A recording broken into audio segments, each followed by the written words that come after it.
Here we are again at the start of another adventure with him, the oldest. Doing more what? What are we doing today? Micro navigation. Yeah. So he's taking us from the car park down there up to our first checkpoint, explaining to me en route interesting features that he's using as tick points. As you can see, the day, we've got Connect over behind us in the clouds, the actual summit of it. Yeah, microphone head. The summit of it in the clouds. We were there later last year, wasn't it, Gabe? Or earlier this year. Yeah. Nice feature. But we're going to be playing in and around the Moelwyns today. Like I said, the weather, it's not bad, but you can feel the closeness in the air because the weather forecast is forecasting thunder and lightning later on this afternoon. So, to be honest, we're going to be off the hills before that, on our way home, because he'll be hungry and safe. But it's another beautiful day, guys, out in Snowdonia, playing around in the Moelwyns. This is the first of many videos that I'm going to be doing and putting together of my adventures with my oldest, as a little bit of training until his brother comes in just over a week to join us on our adventures in the wilderness. Catch you soon. Take care. So we're now at the first checkpoint. As you can see, a little Y junction. 700 metres from the start, not too bad. Took us just under 14 minutes, so we're travelling at approximately 3 kilometres an hour, which is quite good. As you can see, Gabe is now sorting out the next leg. The way he's doing it, I've told him, or he's shown me, should I say, where we are, and then I've told him where we need to go. Now he's going to go through a process of preparing himself using the 4 Ds as aids to navigation. So the first D, direction. Yeah, which way do we need to go? So as you can see, just continue what you're doing, is working out the actual bearing, as in grid bearing, on the map itself. Yeah, so he's taking care of the direction. Yeah. The next D that he'll do after he's taken out into account the direction is distance. How far from here to there, because then we can relate that to time and how fast we're going, so then we can calculate a estimated time of arrival at the next checkpoint. So that's the second D, distance. And the third D, duration, how long it's going to take. The final D, which some people add a fifth D, is description. And what that talks about is, what am I going to see on my way? Yeah? What's the ground doing? As you can see behind us, the ground starts to rise up quite steeply. That's shown by contours on the actual map itself. He's also looking on the map for possible tick points. Things like boundary walls. As we used for this one, a fork in the road. We could use buildings, edges of wood lines, ring contours, slightly more advanced but easily used, stream junctions, yeah, bends in tracks, track junctions, etc. Yeah, because then he creates a picture and a story of what he's going to see. He's also looking at, how can I confirm I'm at the next point? So describing the destination, which some people use as the 50. Yeah. Within destination, if I go too far in limited visibility, am I going to use a catchment feature? Now, the catchment feature for this, as a process of a teaching point, was that ruined building approximately 100 metres on the left-hand side of this track. Yeah? So if we had gone too far and overshot this junction, we could use that ruined building as a catchment feature. Yeah? Very, very simple. So that's what Gabe's going to go through, and he's now going to give me a brief. So I'll catch you on the next video. Take care. Bye-bye. So, as you can see, just come to checkpoint 2. Close the gate, Gabe. It was closed when you came in, country code and all that.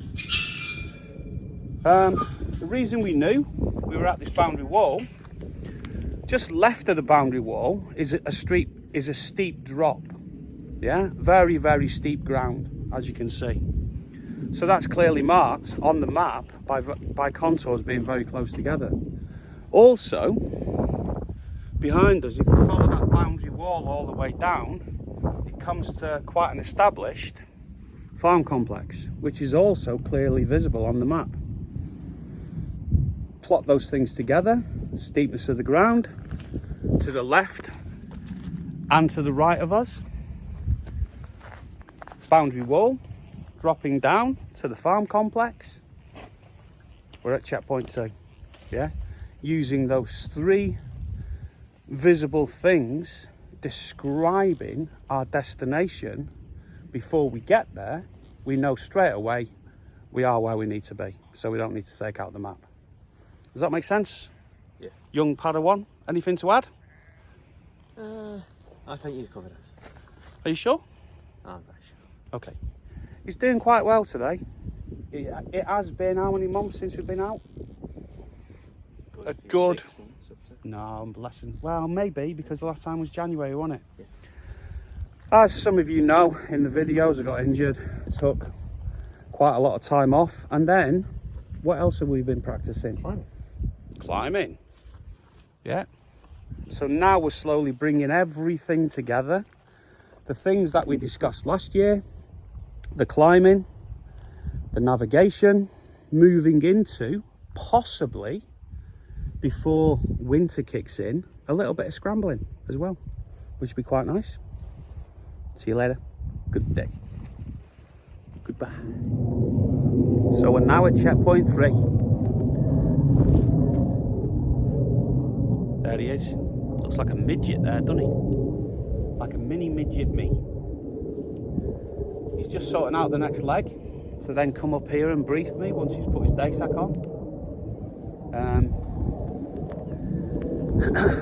Like most young people today, it does take an incredible amount of time to actually do things. Also, even though I've invested quite a lot of time and money in getting him used to the outdoors on the various occasions that I've been coming back to the UK ad hoc, between travelling with my job, etc. He is slowly getting it. But the problem is he's got so many activities that he does, and obviously other family from his mum's side. Here he comes, look. Like a crazy half British, half Ethiopian sheep herder. That's him. Yeah. I was just saying that you take about 2,000 years to get ready. That's true. Yeah. It is a culmination of youth and inexperienced. He's doing all right. It is a reminder advice session. We have been out about 5 or 6 occasions before this, starting off very low level in Delamere Forest actually, navigation, and then progressively getting a little bit more difficult and getting him and anybody else who wants to spend time with me used to looking around you first to see what you can see and then relating it to the map. What I see a lot of people doing is as soon as they say show me where you are, straight away, map out, look at the map. Oh well, we must be here. What they're actually doing is convincing themselves and trying to fit the ground with the map. Yeah? and saying, well, that looks like that, so we must be here, which is actually wrong.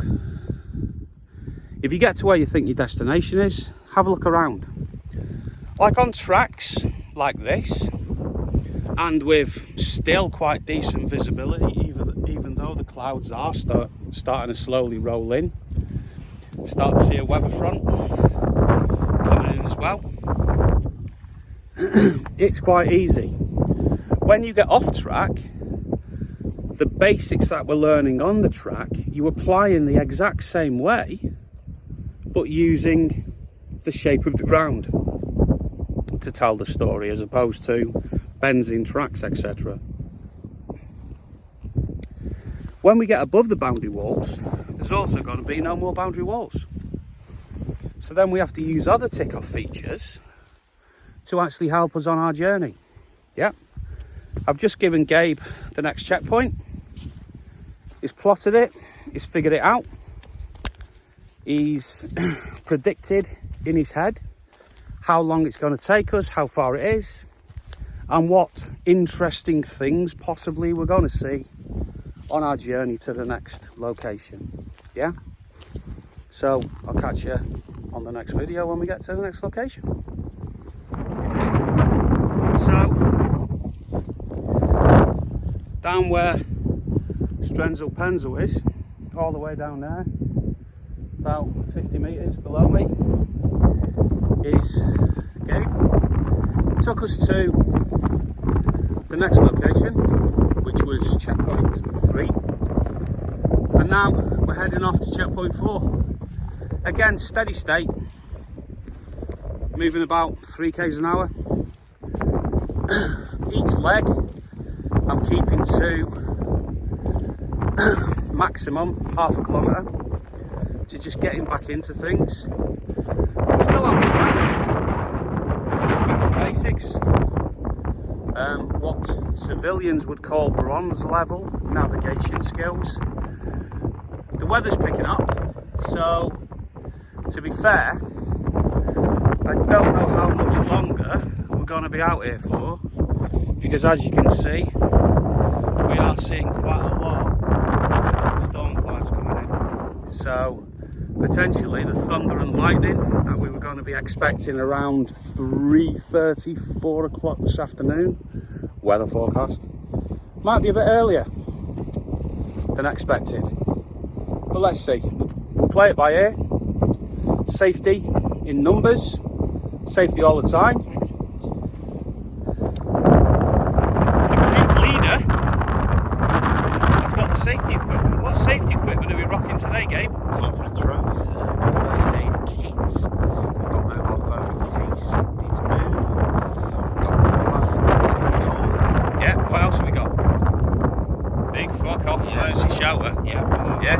Got a bit Warm of kit, as well. loads of water, and also, because I'm switched on and it is quite wet and there are a lot of water sources, I've got a nice filter as well. Which I actually recommended. Yeah. Because this time, not me giving the chosen one a list. What did we do this time? I actually recommended the list this time. Yeah. But what did you forget? Gators. You got your gators on. Well, no, I forgot to put it in the list. Yeah. But what did you forget to bring today? Fleece. Yep, fleece, warm jacket. He has got, to be fair, a gilet. And it is a nice one. Made by Berghaus. Good. Your instructions, Solid brand. But he did bring a lot of things, including microspikes, And a balaclava. fucking goggles, balaclava, Arctic warfare hat. military issue Arctic warfare hat. Not sure why, because it is July. So all of that was ditched at the beginning, wasn't it? Yeah. Yeah, because I don't want him carrying stuff that he might not need. Right? Adios.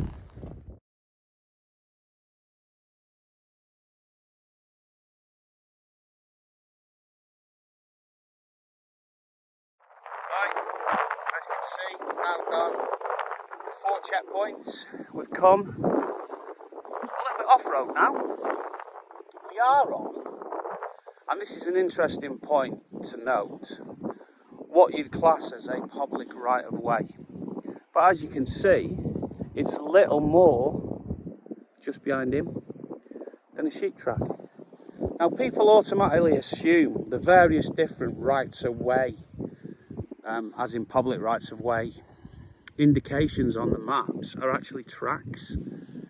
Now, yes, you will see footfall, but they're not designated tracks. They're just access through privately owned land that the land authority, as in the local land authority, has agreed with the local landowners that as long as you stick to a specific right of way, which we are, going up here, then you're fine. If you deviate, that's when issues become apparent, yeah? But don't automatically assume that if you see green dashes and dots or green dashes on a 1 in 25,000 OS map, that it's actually a track, because generally it's not, yeah?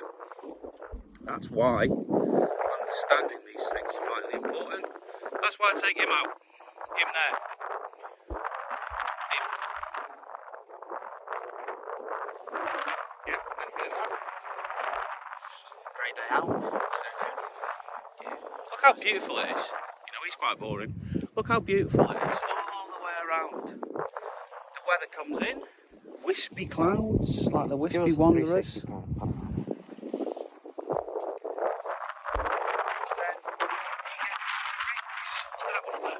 Breaks in the clouds where you get some fantastic light bouncing off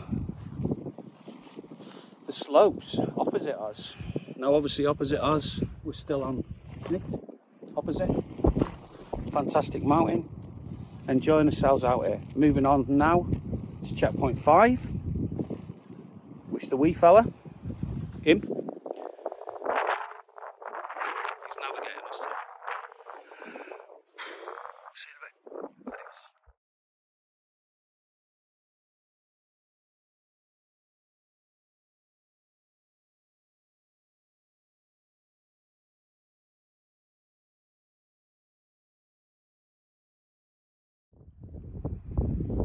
As you can see, we're just stopping off to feed the horses.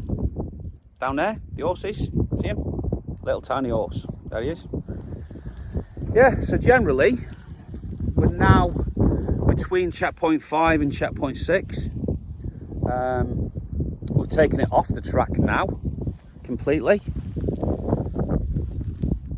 And yeah, we're still following the right of way, but as you can see, it's not really a well-marked track. So what we're focusing on now is resecting off Crow's Hill, which is just down here. Yeah, we've just done a linear resection off that. And looking at other features that we can use to triangulate our position. So, Gabriel, Yeah. anything to add?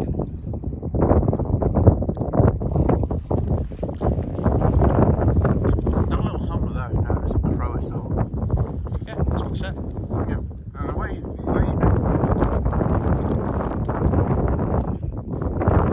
take a bearing, what you do is you find the village of Crow, take a back bearing of the village. So how did you take a back bearing, Gabe? That's the plan. You get your... Okay, we'll let you finish your chocolate first. You stinky little toad. And I'll carry on a bit talking. Beautiful day, guys. I think, to be fair, we've missed the worst of the weather. You know, there is more weather coming in, as you can see, but it's moving parallel to us from a southwesterly position, which is ideal for us. we did prepare, as I said from the start. We weren't going to go too high. I think the maximum we came today was about, I'd say, 500 metres down from Croatia. We're now slowly making our way down to a metal road, and then it's literally 700-800 metres back in to Croatia. I'm probably pronouncing that wrong, I am sorry. I wasn't born Welsh. I just love Wales and Snowdonia. Absolutely fantastic views all around. Right. Are you ready now? Alright, yeah, I'm ready. Go on then. So what you do is, once you get your normal bearing, Hold on. derived from this. Continue. So once you get your bearing derived from the centre of mass of Croatia, if it's greater than 3,200, you take away 3,200. If it's less, then you add 3,200. So in this situation, our bearing was in fact greater than 3,200. So he took away 3,200, which left us with 1,470. We then adjusted that on the compass, and we aligned the village of Croatia with our the track, and we got the lines at the centre of the compass parallel with the red markings. The Eastings. And then we actually, because that was aligned correctly, the line where it crossed around the track was actually Yeah, basically what he's talking about is linear resection in a very elongated way. What he said was right. Now, for those who aren't ex-military, when he says 3,200 in a civilian compass, that would be plus or minus 180, because on a civilian compass you've got 360 degrees in a circle. For military purposes, and nothing's right, nothing's wrong, you actually have 6,400 mils in a circle. Today we're using compasses with mils. It's my background, ex-military, veteran, absolutely proud of that fact, is with mils. Now sometimes, especially when I'm out with my civilian friends, I do use a compass with degrees, because it's no different, especially in the short legs of journey that we're doing. It's only when you push out each leg of 3, 4, 5 kilometres plus, that's when you make a difference. Mils becomes more accurate. Anybody would like to challenge that, absolutely add into the comments at the end of this possibly insightful video. Yeah, and I'm more than happy to debate that with you in regards to the positives and negatives of mils and degrees. But generally, I'm pleased with Gabriel's progress today. He doesn't get out as much as me, because he does have other things that he gets up to, especially with his various girlfriends that he keeps telling me he doesn't have, but he probably has maybe 5 or 6 on the go at the same time, and he forgets their names. Possibly. Alright, that's it for now. I'll see you in a bit. Adios.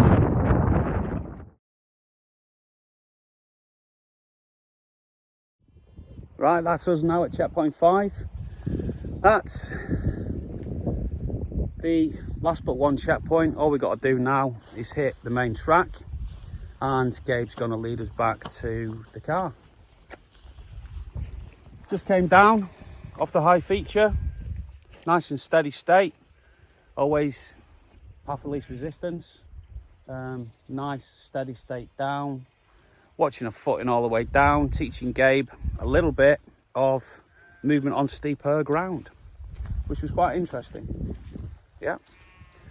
So again, approaching the end of the walk, and as with most walks that I do, I always feel a little bit sad, especially when I'm with my son, because as he's growing older, and he is growing older, I know probably in about a year and a half, we're probably going to spend less time together, you know. So this last almost 2 years since we reconnected. Yeah. Just before Grandad's passing, wasn't it? Yeah. Yeah. It's almost 2 years since we reconnected. It's been fantastic, hasn't it? We've done a lot of adventures. Spent a load of time together, starting off with Gabe being a connoisseur of Chester restaurants and taking me around Chester and showing me a few nice restaurants. Yeah. And then I showed him the great outdoors, which is what I love, you know. And you can see, even though we're now back down, why I love it. Absolutely beautiful. And this is why I do these things, guys. To get out, to enjoy myself, to feel alive, to de-stress, to enjoy life. That's really why I do it. As you can see, I'm going greyer and greyer and greyer on top. But that's just life, I guess. You know, just life. But we took our time today. It wasn't about distance. It was about slowly, step by step, imparting my knowledge onto my oldest son. Just over a week, Twiggy's coming to join the gang for just over a month, which is going to be fantastic. And slowly, myself will be imparting the same knowledge on Twiggy Van Gotcha as well, my youngest son, Liam. Which is going to be super cool, isn't it? Yeah. Spend time with his big brother. Probably beat his big brother up. Yeah. Because his big brother is a bit weedy. But yeah, that's where we're heading back to. Little hamlet just down there. So we've probably got 700-800 to go when we hit the road here. And then that's us then. Back. Job done. Job done. Job done. Another hike to add into the memories. More memories imparted. A few little lambs. Got a few cows as well. Got to be a bit sneaky with the cows because they don't like humans generally. So they do get stampeded. Adios, troops. See you on the flip side. Conducting a bit of foot admin, squaring the boots away before we go home. Mostly because him, annoying one, had lots of big cow poo on his boots.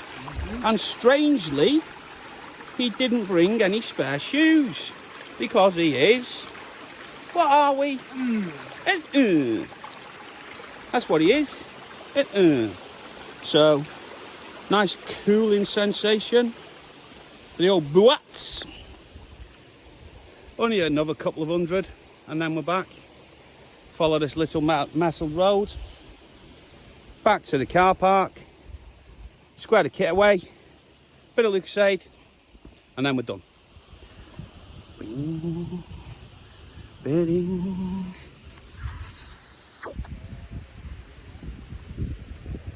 This is the end now.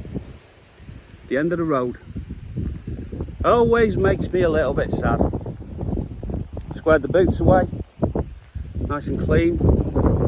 So I don't have to mess around when I get home. Doing the kit admin. As you can see, troops, brought me Moelwyns Apaches out today. My